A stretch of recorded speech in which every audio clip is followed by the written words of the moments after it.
আমরা কমলনগর আনন্দপুর চৌমুনিতে আসলাম।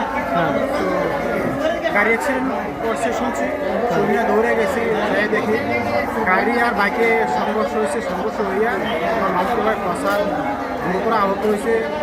সাথে সাথে আমরা কমলনগর প্রাথমিক স্বাস্থ্যকেন্দ্রে নিয়ে আসি।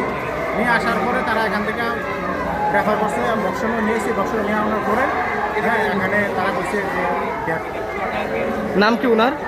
ফয়সাল আহমেদ। তার বয়স কত হইব? বয়সটা কত? 26 27। তো উনি কোথায় যাইতে লইছিল? যাইতে লইছিল কই? কমলনগর থেকে হয়তো সমুদ্র থেকে যেতে পারছি। পেশেন্ট নিয়ে এসে নাম হচ্ছে ফাইসাল আহমেদ। এখানে রোড ট্রাফিক অ্যাক্সিডেন্ট নিয়ে হসপিটালে নিয়ে আসছে। কোন জায়গায় হয়েছে ঘটনাটা? ঘটনা হচ্ছে বক্সনগর তো কমল রোডে গাড়ির সঙ্গে বাইকের মুখোমুখি হচ্ছে। তো যেখানে আনা হয়েছে সব কিছু পরীক্ষা নিরীক্ষা দেখা করার পরে দেখা গেল যে এটা ব্রডেড রোড ট্রাফিক অ্যাক্সিডেন্টের কারণে মাথার মধ্যে ভীষণ আঘাত পাইছে। তার জন্য হেড ইঞ্জুরির কারণে মারা গেছে। বিশেষলি ইনজুরিটা হয়েছে মাথায়। ইন্টারনে ইঞ্জুরি হয়েছে, ইন্টারনে হ্যামোরেজ আছে, তার জন্য প্রবলেম ডেথ হয়েছে অ্যাক্সিডেন্টের কারণে।